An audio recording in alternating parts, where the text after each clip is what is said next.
ఒక మాన్స్టర్ ఈ ముసలతన్ని తినాలని నోరు పెద్దగా తెరుస్తుంది. అప్పుడే ఉన్నట్టుండి ఈ ముసలతను ఆ మాన్స్టర్ కన్నా పెద్దగా నోరు తెరిచి ఆ మాన్స్టర్ ని నమిలి మింగేస్తాడు. ఆ ముసలాయనకి ఆ మాన్స్టర్ టేస్ట్ చాలా నచ్చుతుంది. దాంతో ఈ ముసలతను తన దగ్గర ఉన్న ఒక బుట్టని ఓపెన్ చేస్తే అందులో ఉన్న ఒక చిన్న మాన్స్టర్ పిల్ల బయటికి వస్తుంది. కానీ ఆ ముసలతను చిన్నగా నవ్వడంతో ఆ మాన్స్టర్ పిల్ల ఇతన్ని చూసి ఎంతో ఆనందిస్తుంది.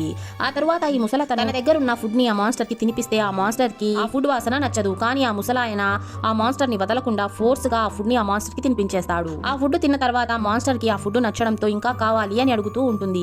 దాంతో ముసలాయన మాన్స్టర్ కి ఫుడ్ ఇస్తాడు. ఫుడ్ తింటున్న కొద్దీ మాన్స్టర్ పెద్దగా అవుతూ ఉంటుంది. ఈ విధంగా ముసలాయన తన దగ్గర ఉన్న ఫుడ్ నంతా మాన్స్టర్ కి ఇచ్చేస్తూ ఉంటాడు. ఇది తిన్న మాన్స్టర్ కూడా పెద్దగా అవుతూ ఉంటుంది. మాన్స్టర్ కి ఇంకా ఆకలిగా ఉండడంతో ముసలాయన్ని ఇంకా ఫుడ్ అడుగుతుంది. కానీ ముసలాయన తన బుట్టని చూస్తే అందులో ఏమీ ఉండదు. దాంతో ఈ మాన్స్టర్ కి కోపం వచ్చి ఈ ముసలాయన్ని తినాలని చూస్తుంది.